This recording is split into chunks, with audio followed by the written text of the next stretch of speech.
Thanks so much, everyone, for joining us this afternoon. My name is Gretchen Myron. My pronouns are she, her, and I'm a Director of Inclusion here at the NCAA. We're thrilled that you're able to join us today for a webinar focused on women's wrestling, an emerging sport for women.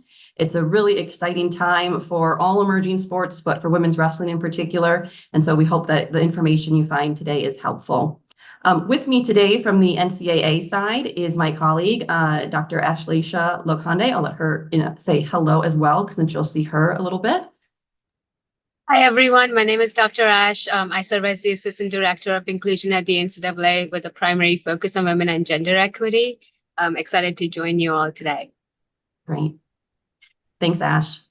So Ash and I are here because we both help support the NCAA Committee on Women's Athletics, which oversees the NCAA Emerging Sports for Women program. We're going to share just a little bit of background information about the program and CWA before we get into some more content specific to women's wrestling. So for those of you that may not be aware, the Emerging Sports for Women program was created in the early 90s based on a recommendation from the NCAA Gender Equity Task Force. The intent of the program was to help grow new sport opportunities for women in different types of sports that the NCAA was not yet sponsoring. The goal for each sport that applies and joins the program is to reach NCAA championship status. Since the program began, we have 5 sports that have transitioned to NCAA championship sports. You'll see those on the bottom of the slide here are rowing, women's ice hockey, women's water polo, bowling, and beach volleyball. And as we'll talk about shortly, we hope that women's wrestling is going to be the next one to make that transition and become the 6th sport. The program is overseen by the Committee on Women's Athletics. This is an association-wide committee, so there are representatives from all 3 divisions that serve on this committee. The committee helps and is really there to help guide the governance structure around issues that pertain to women specifically. So this program is very near and dear to their hearts. They receive updates at almost every single meeting related to emerging sports in one form or fashion. They receive biannual updates from all of the current emerging sports about their progress and are able to provide feedback or other commentary related to the growth of those sports. And then they also can make recommendations to each division about adding new sports, removing them, or possibly considering them for championship status. In addition to women's wrestling, which we'll talk about today, there are 5 other current emerging sports. Those sports are acrobatics and tumbling, equestrian, rugby, stunt, and triathlon. We are doing webinars on all 6 of them this summer, so if you'd like to tune into any others, please feel free to sign up for those. We'll also be recording all of them in case you miss any and want to tune in at a later time. Before we turn it over to our experts in women's wrestling, we do want to share some really exciting news. As I mentioned, women's wrestling is the closest sport we have right now to making that transition to an NCAA championship sport. Last year, women's wrestling met the basic requirements to be considered for an NCAA championship when they had over 40 schools meet minimum contest and participant requirements based on their sport sponsorship for the 22-23 academic year. That's a really important and exciting milestone because then that started the process for CWA to consider recommending them to all 3 divisions, which they did at their February 2024 meeting. So over the last few months, this has started to work its way through the governance structure. A new budget for the championship was approved at the April Board of Governors meeting. The Division I Council introduced legislation just the other week, and we anticipate that 2 and 3 will also be introducing legislation by their upcoming deadlines. This would mean that there would be a vote potentially at the 2025 NCAA convention to add women's wrestling as the next national collegiate championship sport. And if adopted at that convention, then the first championship would be in the winter of 2026. As you'll hear from our wrestling experts in just a few minutes, the sport continues to grow rapidly. And so we're certainly very excited to see that continued progress, but also to think about what comes next for women's wrestling as it relates to a possible NCAA championship in just a few years here. So with that, I'll turn it over to you, Ash, and we can introduce our other panelists. Hi, thank you, everyone. All right, so today joining us are experts from women's wrestling, starting with the two leaders from the NGBs and associations that work closely with us from USA Wrestling and Wrestling Like a Girl. Also, we have three administrators that work closely with women's wrestling that will be joining us. I'm going to ask them to just hop on and introduce themselves, and I'll ask Gary and Sally to take over. Greetings. This is Gary Abbott from USA Wrestling. I will have each of our people that are assisting us as part of this presentation present a little bit about themselves, but I'll get us started. I'm going to be joined in this segment with Sally Roberts, who is the founder and CEO of Wrestle Like a Girl, but also was a world-class wrestler in the United States, won a few world medals for us as an athlete, and is now one of our top leaders. And then Dr. Jackie Paquette, Deputy Director of the National Wrestling Coaches Association, and one of our close partners in women's wrestling leadership. Next. I'll do the first slide. As it says, the sport governing bodies that communicate with the CWA are Wrestle Like a Girl and USA Wrestling. But we actually, when we got involved in pushing for emerging sports status, created a coalition of wrestling organizations called the Women's Collegiate Wrestling Coalition. And this group includes USA Wrestling, Wrestle Like a Girl, the National Wrestling Coaches Association, Division I Women's Wrestling, the National Wrestling Hall of Fame, and the Wrestlers in Business Network. And we also got quite a bit of support from the U.S. Olympic and Paralympic Committee. So our approach for building college wrestling was to bring the whole sport together behind it. And that's the way it's been going ever since we put in our submission a number of years ago. But I'm going to talk a little bit about the data that the NCAA can share with you, which is the most recent sports sponsorship data. As you see, if you add up the different divisions, we were over 40, which is what's required to be considered for a championship. However, this past season, we ran our National Collegiate Women's Wrestling Championship, and we had 58 schools that met the NCAA standards and could participate in our postseason. But next year is going to be even more exciting. We've had 96 NCAA programs that have either started a program or committed to start a program.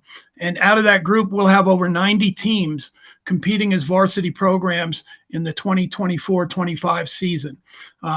Add to that the 45 NAIA schools, 35 junior college schools, and we're almost 200 colleges that have women's varsity wrestling around the country. So quite a bit of competition, and it's growing every year. As far as demographics go, certain things we're proud of, being third as far as the NCAA sports with a percentage of minority student athletes. That's something that's very typical in our sport, not just at the NCAA level, but at all levels. We have a high number of first-generation students that participate in women's wrestling. I kind of think of a poster that USA Wrestling put out many years ago called Anybody Can Wrestle.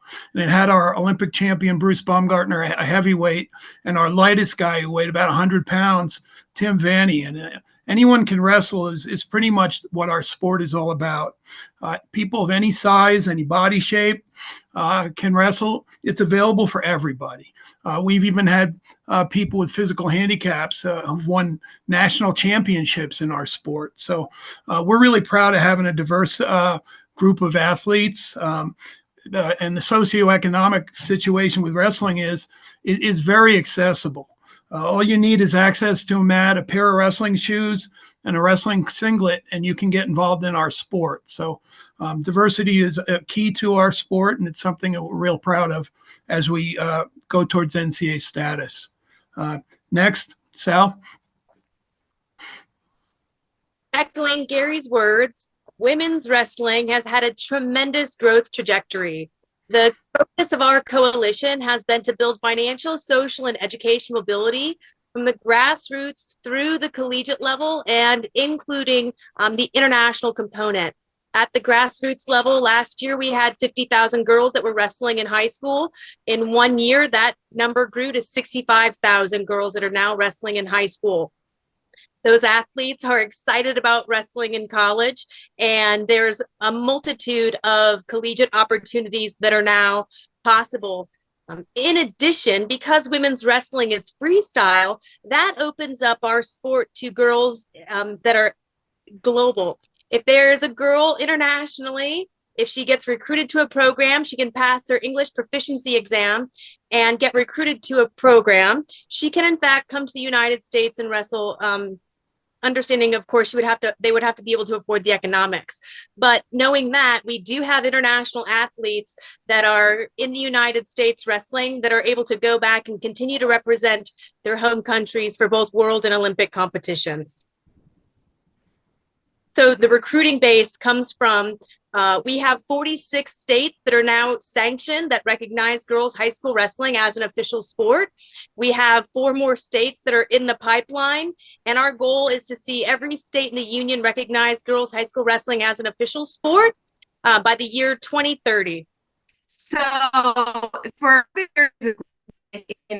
from our coalition group, increasing in main roster sizes, expanding coaches education, and then of course Division I program Upstart.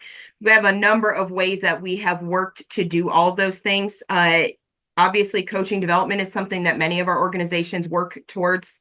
We have the Teal course put out by Wrestle Like a Girl and USA Wrestling, as well as the NWCA's Female Centered Module Development. The NWCA Summer Leadership Academy will actually feature more than 30 coaches of women being educated this year in the summer. 27% of the NCAA women's coaches are currently female. So that's an area of growth that we know we have as well.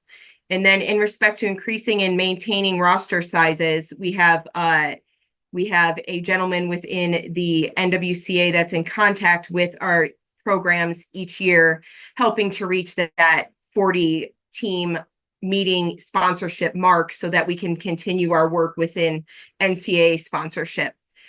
Competition format, open tournaments and dual meets, just very similar to those of you that are familiar with men's wrestling. Very similar in respect to competition format, just wrestling freestyle instead of folk style. And our championship structure is something that we definitely want to highlight. You can see 23 and 24 listed there. Our 2025 championship will actually feature more growth. We call our championship the NCWWC. It's the National Collegiate Women's Wrestling Championships.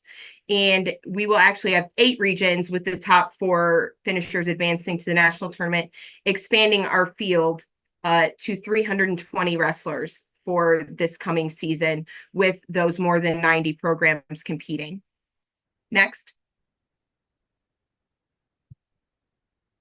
Facilities, as Gary said, our sport is an accessible one, just a mat room, locker room, access to a competition venue, and then shared resources with strength trainers, athletic trainers, as many collegiate athletic departments do. Average yearly operating budget for an NCAA women's team currently is just over $46,000, and that's not inclusive of salaries or scholarships. That is just an operating budget. And onboarding process, approximately 1 year from announcement of the program, and that for the administrators on the call, you're well versed in this. That is to give the coach an opportunity to recruit, an opportunity to gather the necessary equipment and resources, and to build his or her competition schedule for the next year. Next. The coaching education pipeline. Right now, with the growth of women's wrestling, one of the areas of focus with intentional focus is ensuring that our female coaches and those that coach our female wrestlers are prepared to excel and succeed at the highest levels.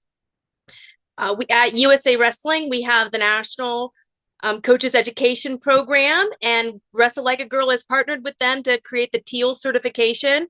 It is the first certification in the history of the sport that is focused on supporting females through the female athlete triad and with the educational and social mobility to ensure that the female wrestlers are getting what they need.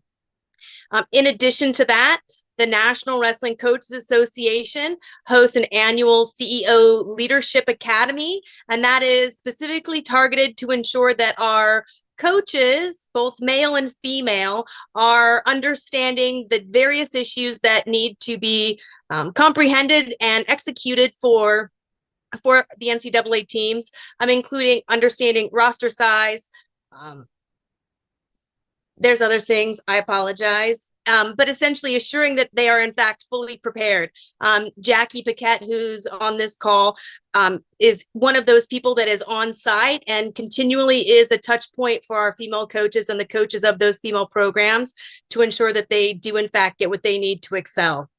So yeah, I work at USA Wrestling. I'll be heading a few weeks to Paris. And then one of the cool things about having a women's wrestling team is the real tight connection it has to the Olympic movement. Quite a few sports in the NCAA are Olympic sports. And actually a few of our peers in the emerging sport process are also Olympic sports. But women's wrestling became an Olympic sport in 2004. With a historic first team, and we've been in every Olympics since then. Of course, men's wrestling has been in the Olympics since it was invented in ancient Greece. So the connection to the national governing body with women's wrestling is very close. USA Wrestling was really involved right at the start of the women's college wrestling movement, which started in the mid-90s with a few varsity programs. A lot of the athletes that were competing there, because there wasn't an NCAA or an NAIA structure, et cetera, started doing their intercollegiate competition as part of USA Wrestling's program. So I personally been involved for over 35 years with the women's college movement, and it's grown so well. It's an amazing thing.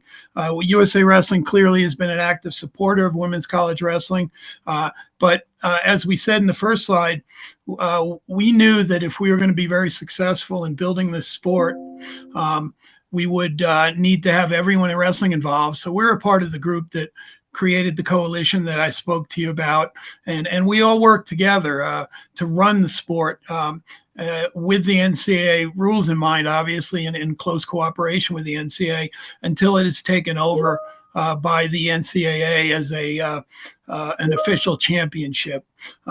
One thing that's kind of neat that we're proud of is that this tournament is really important to the wrestling community. So if you compete in the NCAA championships, the NCWWC at this point, you get to qualify for our Olympic trials. You also get to wrestle in our world team trials every year. So there's a tight connection between the college programs and our Olympic family. And then, of course, and Sally mentioned it, wrestling for women in college has been and always will be freestyle wrestling, which is the world style. And there was a lot of reasons for that when the people got organized and started to build it. We gave the women's program, which was coming from scratch, some new opportunities that just weren't available based upon the fact that the men's program was formulated and had a different tradition and background. So the college athletes on campuses are right now making world and Olympic teams for the United States, competing all over the world. It's a great opportunity because they're competing in the same style as the rest of the world. And certainly, as Sally said, we have international athletes who compete in the U.S. colleges. And the one thing I'd like to point out to anyone who is considering this sport is it's not new to the NCAA. Men's wrestling has been in the NCAA. Well, they've had an official championship for men for almost a century now, and men's programs have been conducted by colleges in the United States since the 1890s. So basically, when women's wrestling became involved in the emerging sport process, we took an existing sport and just made sure that it was available to everyone. And so the growth of women's college wrestling is part of that trajectory. And clearly the growth that's happening at all levels, it's blowing up on the youth, the high school levels as well, is indicative of the fact that we're very inclusive and we want to make sure that we provide this opportunity to everybody. I think that's most of our specific presentation from the coalition. I want to ask both Sally and see if Jackie had a few other things they wanted to add. I know that we didn't fill up the full-time doc, but we certainly want to make sure that we give the perspective. What I would say is women's wrestling is here now in the college level, at the NCAA level. We just want it to be continue its growth and be more inclusive and reach more people. We're very excited to be in a position that the NCAA is going to be voting on our sport within a year. So this is a real exciting time, and we're looking to include as many more people that want to provide this opportunity at their institution as possible. Thank you, Gary. Thank you, Sally, as well.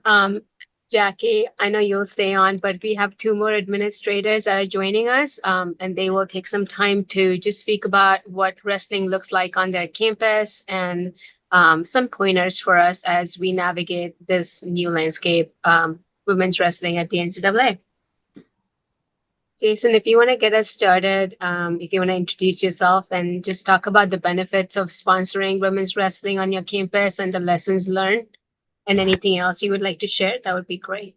Absolutely. First of all, thank you for having me today. I think this is obviously a very important topic that we spent considerable amount of time trying to push this across the finish line. And, as a member of the executive committee with women's wrestling for the past couple of years, we do see that light at the end of the tunnel. So this is very exciting for all of us. But before we get started, my name is Jason Coomer. I'm the Vice President for Intercollegiate Athletics at Lindenwood University.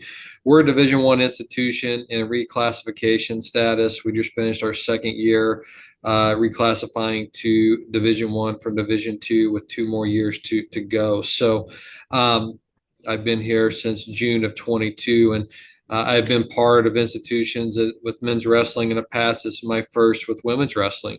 I have served on the NCAA Wrestling Rules Committee in the past, and I can tell you back then, pre-COVID, we were already discussing in the room when we were in Indianapolis, when we were talking about rules, the impact it would have on women's wrestling, because we all knew it was a matter of when and not if at that point. So there was a lot of things that you have seen from a men's wrestling standpoint, whether it be headgear or hair length, whatever it may be, that women's wrestling was being considered 5, 6, 7 years ago when setting those rules. But, from my standpoint, I made a few notes here knowing that we would be having this call. One of the things I will tell you right out of the gate, these are some very, very talented student athletes. Let's just be very clear about that from the beginning. I'm fortunate to have women's rugby as well, and Lindenwood has been a leader in rugby historically, and just joining NYRA, and I know that's emerging sport status, and I say the same thing about those young women, they are very, very talented, and I would put them up against anybody. Emerging sport status, when I see that title next to the sport, it may, for administrative purposes in this conversation here today, we call it emerging sport, but here on our campus, we don't think of it that way. If we have a sport that's an emerging sport status from an NCAA perspective, we still treat them here as an NCAA sport and not somewhere in the middle between a club sport and an NCAA sport. So what I'll also share about this group with the member institutions sponsoring women's wrestling, it's been a very, very collegial group. So why do I say that? Well, if you're sitting there and you're thinking about, do I want to add this sport as an offering on my campus? Just to be very transparent, you're not behind. You're still here with an opportunity to be on the ground floor of this. And there's going to be things you don't know, and that's fine, whether it's scholarship allocations, operating budgets we kind of talked about, what that recruiting cycle could look like. I can tell you that this is a very collegial group, and you can reach out to anyone sponsoring it, and I'm confident you'll find them as a very worthwhile resource, and not just one time. I get multiple calls from schools thinking about adding the program. So just know you're not going into this, in the dark. We're all willing to help. I think for the growth of the sport, we all know what the right thing is to do, and that is to be very, very good colleagues when trying to advance it across the finish line. What I've learned in the past 2 years, we are developing hopefully the future leaders and future coaches right now with those student athletes on our rosters currently. There are not enough females in coaching positions within this sport. And you look at the relatively newness of women's wrestling on this stage, and you understand why. But I think we all know we have to do our due diligence to provide opportunities to help the future of the sport and help elevate females for head coaching positions. I think also from an officiating standpoint, that is also something we're helping to build and bridge the gap for the future. For the same reasons I just mentioned with coaching. We definitely need to make that a focus, and we are doing that making it a focus. And I'm learning more and more each year about the progress being made. Recruiting is critical, and I remember sitting in Indianapolis pre-COVID at a wrestling rules meeting, and I saw all the numbers from the NFHS, which is located next door, and they'd always come in and do a 1 hour presentation for our committee. And it didn't take a whole lot of time to recognize that the reason that the number of high school wrestlers nationwide was going up was not because of the boys. It was because of the girls and the increase that we saw. Don't take that as it makes it easier recruiting, because it's not. Recruiting for women's wrestling is just as tough as recruiting for football. There's a lot of competition out there. So it will take some time for you to build that program. The year transition, that's a year transition if you have the right person at the helm. You have to look at someone who is embedded in the wrestling community, someone who can create recruiting ties, and maybe unfairly quicker than their peers. That is something when you're looking at your first head coach, you've got to find someone that can make inroads very quickly from a recruiting perspective, because it doesn't do you a whole lot of good to have the sport if you can't fill the roster or get close to that. Is that going to happen overnight? No. Is this a 3 to 5 year process? Depends on your geographic location. I think in some cases it depends on the funding that you put behind it. But I do think a year minimum is certainly what you would look at to get up and running, and I think that is very achievable. This has been touched on a few times, but diversity and participation. We have 20 young women on our roster that come from 9 different states. Being in Missouri, 10 minutes from the St. Louis airport here, we have probably a quarter of our kids that are from the state of Missouri. But we are recruiting in areas that, quite frankly, none of our other sports are recruiting in, at this time. So it has opened up some doors, some opportunities for our brand to get out in the geographic locations that we had not been at or been in historically. So very diverse roster, all different backgrounds, different socioeconomic status, you name it. It's a very diverse roster that we have. It's been mentioned, I know from an administrative standpoint, you want to know, what is this going to cost me? And now we've got the House settlement that we're looking at. It's going to impact especially Division I. It's a low cost sport. When you look at all of your other sports that you have that you're sponsoring, it is a low cost sport with probably the most upside of anything that you would have as well. If you could take your odds on winning a national championship, do you want to have one in, we'll call it 360? Or do you have one in whatever we are in women's wrestling in the first year that we are a championship sport? So I think there's great opportunity there, being on the forefront of this. And I really want to stress that if you are considering adding this program, you're very early in the game. The cost of adding it now versus the cost of adding it in 10 years could be entirely different. Sometimes you hear the discussion, the cost of doing nothing is sometimes more expensive than doing something. And I think that's where you are in the infancy of this program. So I see it as a great opportunity. So I will stop there, turn it over to my colleague, Sandy. She's been in the trenches on this as well, and done a considerable amount to advance the sport. So Sandy, I'll turn it over to you. Thank you, Jason. Well, good afternoon, wrestling fans. If you didn't know you were a wrestling fan when you joined us about 32 minutes ago, I hope you do now.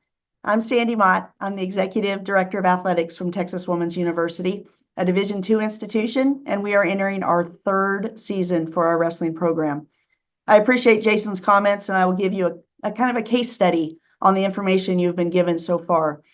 Wrestling at Texas Women's University was born out of a university-wide strategic initiative that allowed for athletics to add new teams that would attract students to campus because we provided an athletic opportunity others did not. This initiative is based on access to education, as our undergraduate enrollment is just over 9,000 students, and our student athlete population is approximately 200. So it's not an enrollment driven as much as it is access to education.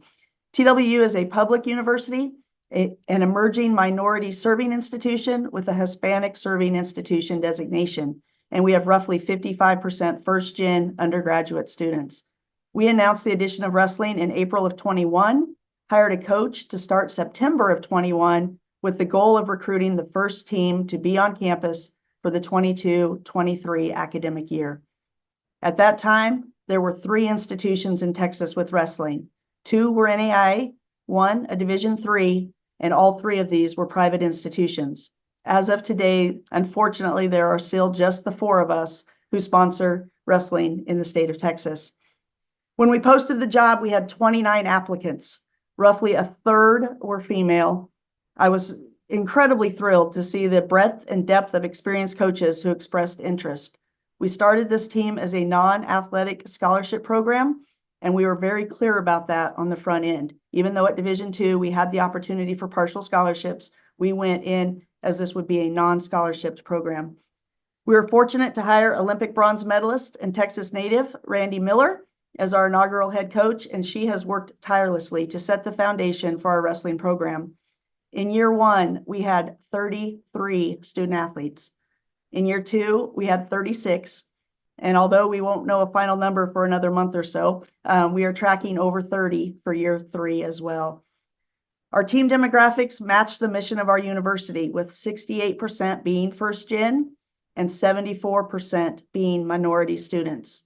In our first 2 seasons, our team has earned a GPA of over a 3.0. Having this program in our department has been game-changing, as it really has added a toughness component to all of our teams. Until you have wrestlers on your campus, you may not fully appreciate that statement, but there is something about watching a wrestler go 1v1 under the spotlight that makes another athlete realize the vulnerability of aggressive competitiveness. Our campus and our community are still learning the sport, and they absolutely love our wrestlers, who are extremely visible throughout the community. I think they volunteer more hours than any of our other teams. A few things we have learned along the way. First, it is critical to give your coach that first full year to recruit team number 1. Having that time to educate high school and club wrestling programs and to build those relationships matters. Second is that you need to understand and be prepared for a retention threshold. When you take the full year, you will build the excitement about your program and you will get recruits. However, these high school wrestlers who show up and say they want the opportunity, when they arrive and realize that wrestling is no longer a 2 to 3 month commitment, that it really becomes a year-round lifestyle at the collegiate level, not all stick. As someone who has added several sport teams from a wide range throughout my career, I believe this is an unintended consequence of any new program. We do everything we can to retain them on campus when they leave our sports programs, because again, we started this team as an avenue to education. Another thing, I believe it's important you provide your athletic training staff some professional development and get them with ATs who have worked women's wrestling. This isn't to say it's harder to work with wrestling, it's just different. And learning best practices from those who have already walked the path makes sense. We were fortunate to gain access to be an associate member in the Rocky Mountain Athletic Conference, which allows our student athletes to compete for a conference championship and earn weekly and season-ending athletic and academic awards. I do hope we are getting closer to more conferences sponsoring women's wrestling as a championship sport, because, as they say, membership does have its privileges. We all need to help each other have home competitions.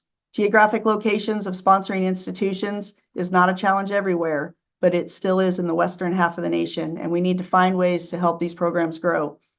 Even if geography isn't a challenge where you're located, we need to make sure we are doing everything we can to help the newer programs build their foundation so they can thrive. Having home events matters, and we all need to support this endeavor. A final thought on this is the scholarship piece. As I said earlier, we started as a non-scholarship program, and we have had a roster of over 30 each year. We've had national qualifiers each year, and we absolutely know what it means to the long-term growth and success of our program to say we are investing in this program. I know we've already told Coach Miller this, but we haven't told the team yet. They'll find out when they arrive back this fall. But we have allocated scholarships for Coach Miller to award for fall of 2025 and moving forward, and very excited about that step in advancing the sport. Again, as somebody who has added several new programs over the time of my career, I have seen the good, the bad, and the ugly of Sport Edition, and I can say without question that I have found no downside of women's wrestling. This program has exceeded all expectations, and we are so very excited for the future of NCAA women's wrestling, and we're honored to be a part of it. So just some few thoughts there, and at this time, I will turn it over to Dr. Jackie Paquette. Actually, I think we're done with our presentation part, and Gretchen, Dr. Ash, I believe we can open for questions.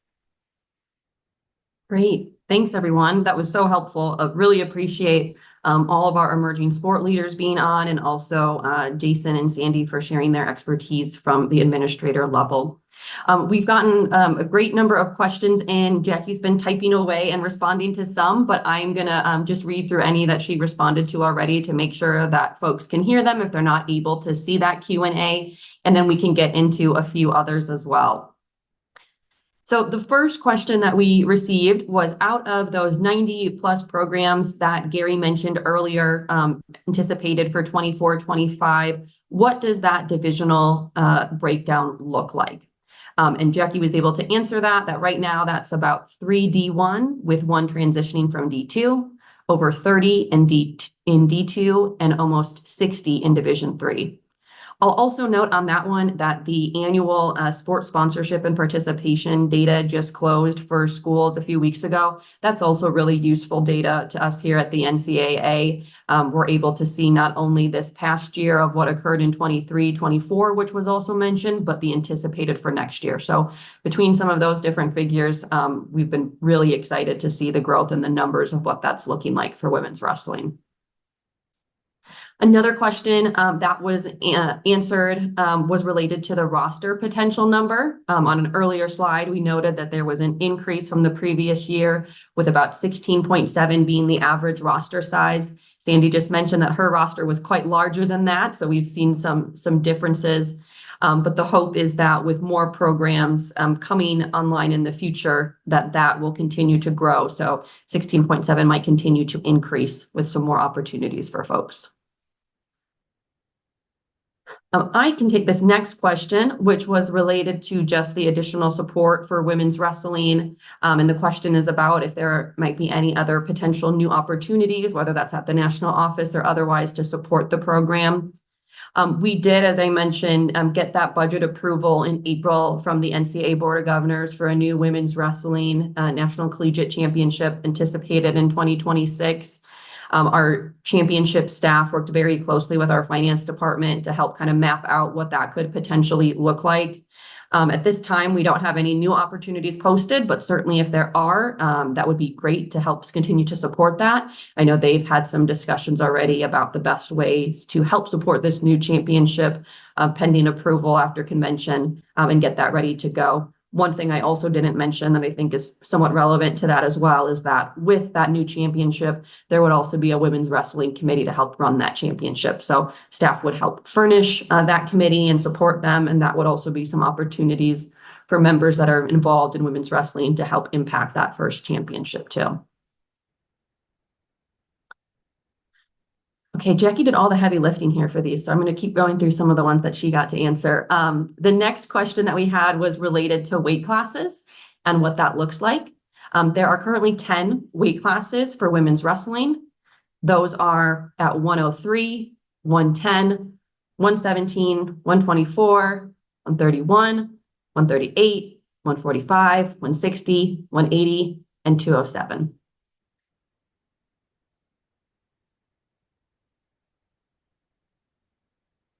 Right. I think this is not a question, but a great comment. And so I'll share this as well, because it's always nice to hear. We have someone saying that they are excited for their first year sponsoring women's wrestling. They are looking for a competition and have a roster of about 28 and look forward to voting yes in January convention. So we always love to hear that as well. Thank you for joining and for your support. I'm just going to scroll through these questions quick to see if I missed any. Oh, There I think was another one. Go ahead, Jackie. Sorry. There was a question as to asking for a list of teams committed to sponsoring. And I replied in that Q&A, and I don't know if everyone can see it, I guess, there's a list of teams available on the NWCA site. There's also a where to wrestle map on the NWCA site, which breaks down by division as well. So both of those resources I linked to. And again, that was going to be my question to you, Gretchen, is can others see those links? Yeah, that's a great question, and I don't for sure know. So I'm going to copy it and put it in the chat, which I know that everyone can see. So we'll do that to make sure that people can see that. I'm going to put the first one in there, which is that list that Jackie mentioned. And then the second one is going to be the where to wrestle map. So thanks for pointing that out.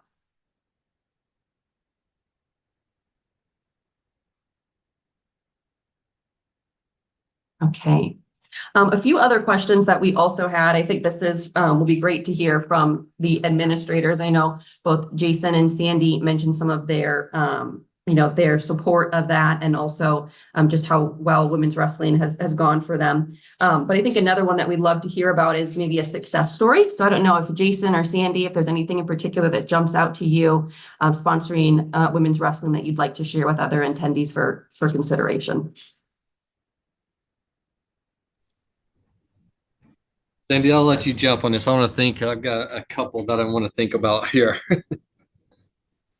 Well, thank you, Jason. I appreciate Yeah. you punting that to me first, so give you time to think. But no, there's just just so many to see these 18-year-old women step on your campus and bright-eyed and really not knowing what to expect, right? Because we really are pioneers. Not that that's our mascot or anything, but we truly are pioneers in this sport, and so everything we're doing is a first for them, right? And so getting to go to our first conference championship this last March or February, I believe, was really impactful on the 15 athletes that got to make that trip and really just see what that looked like, because they just hadn't had that opportunity, and having the wrestler of that meet be announced, and I think she had 3 pins out of her 4 matches or whatever, and so she was just so excited for that, and just the almost everything that's a first becomes a success story right now, and we're just writing the record book. So I think that's really the most impactful thing we've got going right now.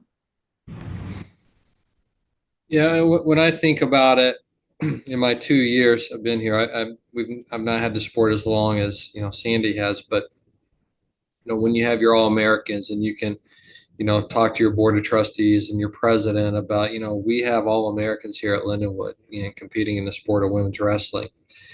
It's eye-opening.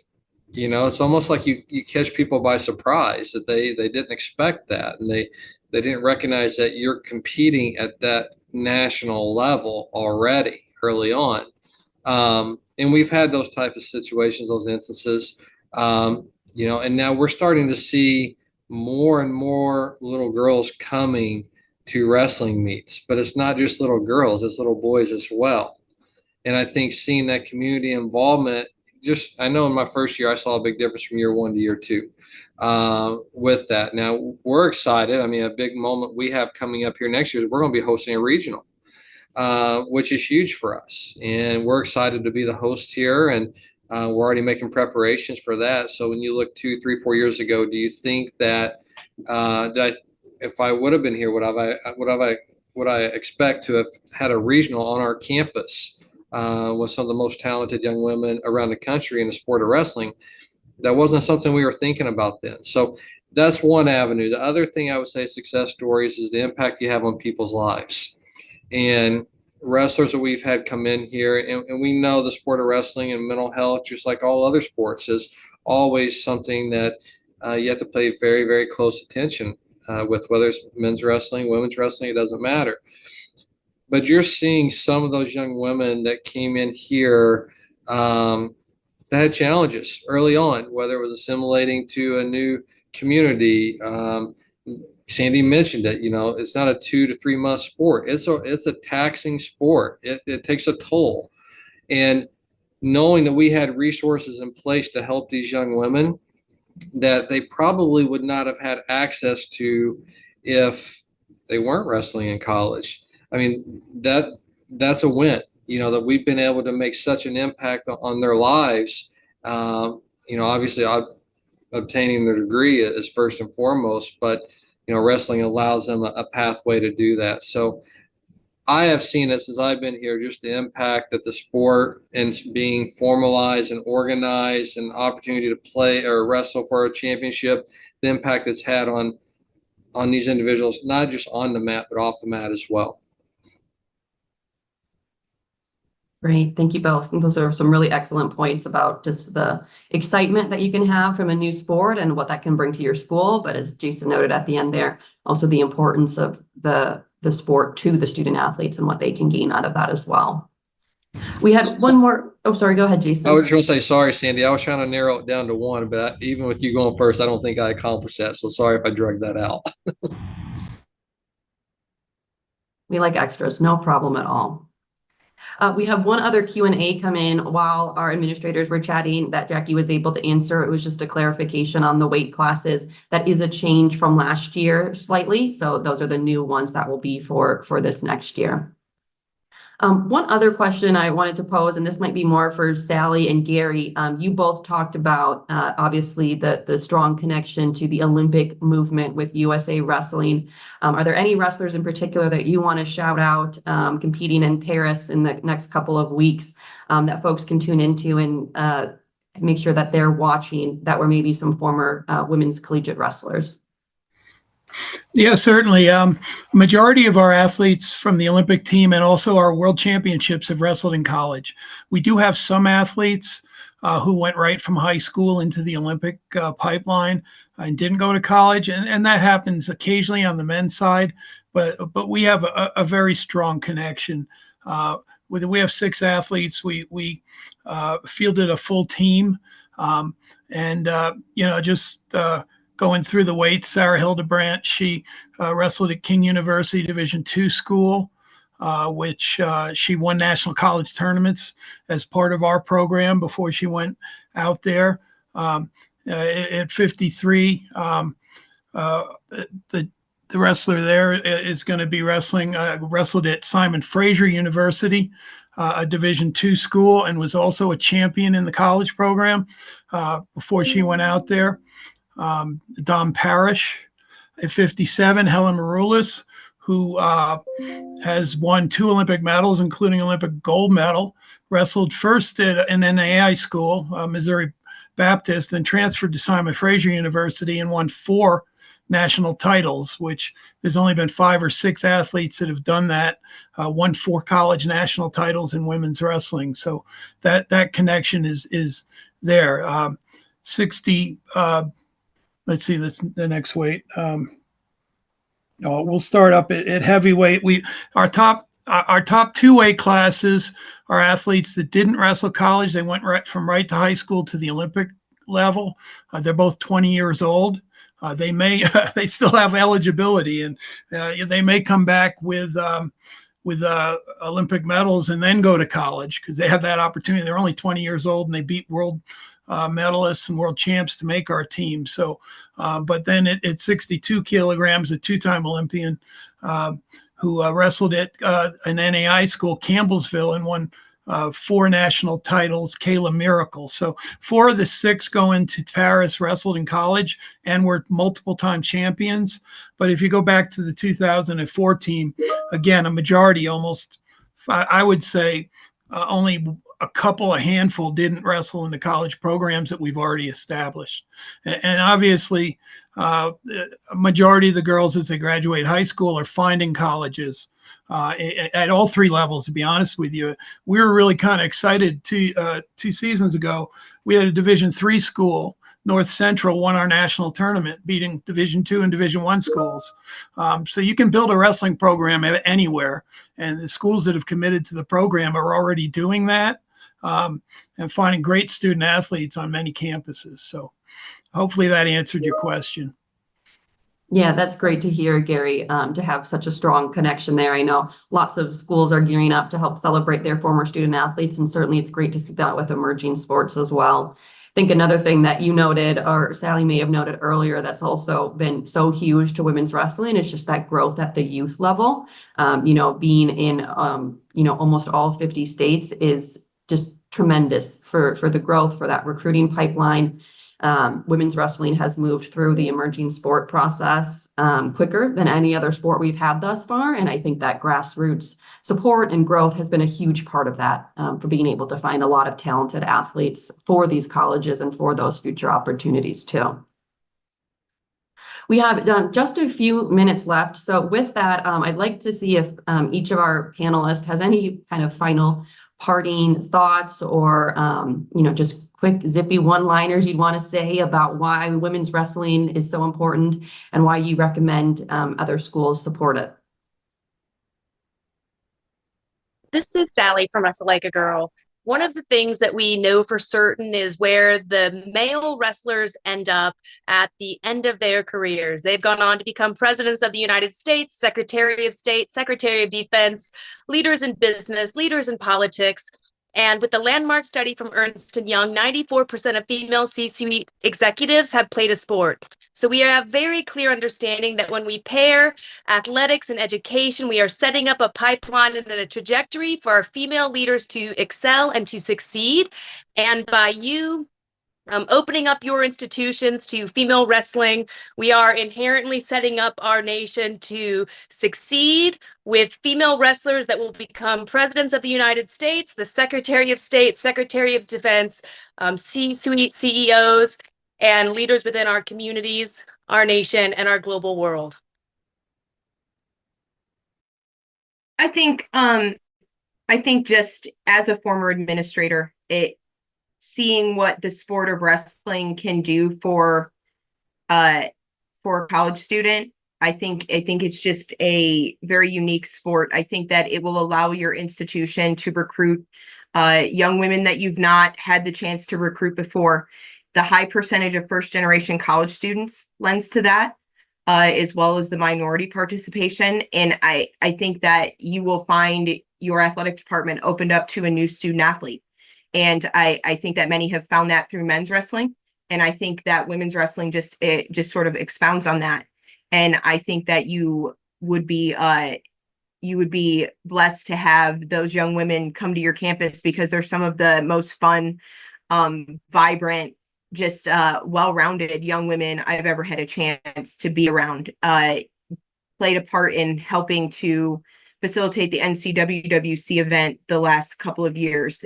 And being around those young women, it's kind of invigorating, kind of gives you a sort of a reset, and just very fun to see the student athletes succeed and the type of student athletes that our sport creates. And I think all of you would be lucky to have them on your campus. A quick point. Wrestlers are high achievers, both men and women. Women's wrestling is different than men's wrestling. So if you have a men's program, there's a whole lot of similarities, and things about the sport.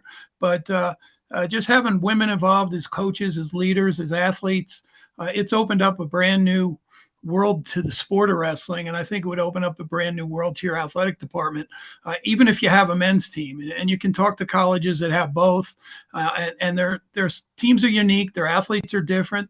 They're a breath of fresh air in my mind. That's one of the reasons why I spent my career helping build it. But you're going to enjoy the process, because if you know wrestling but you don't have any access to women's wrestling, you'll learn a lot of new things and meet a lot of new people that are going to be pretty refreshing, I think.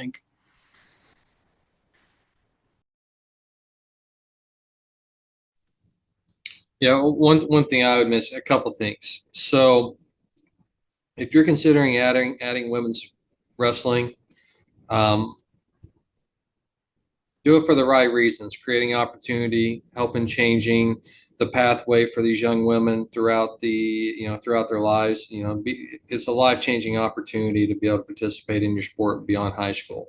I firmly believe that. I think there are some out there that may look at it, and we'll call it what it is that, this may be a gender equity play. If that's the only reason you're doing it, I would ask you to take another look at it, because I would say do it for the right reasons. And I think if you're on this call today, you're already looking at it for the right reasons to create opportunity for these young women. So I think that's important. The other piece I would say is that, to Gary's point, there's a lot of similarities between men's program and women's program, men's alumni, but we don't know about women's alumni yet. But if we were to look at the men's alumni piece, historically, wrestling student athletes are some of the most loyal to their program as far as giving back and philanthropic years after they've competed in the sport.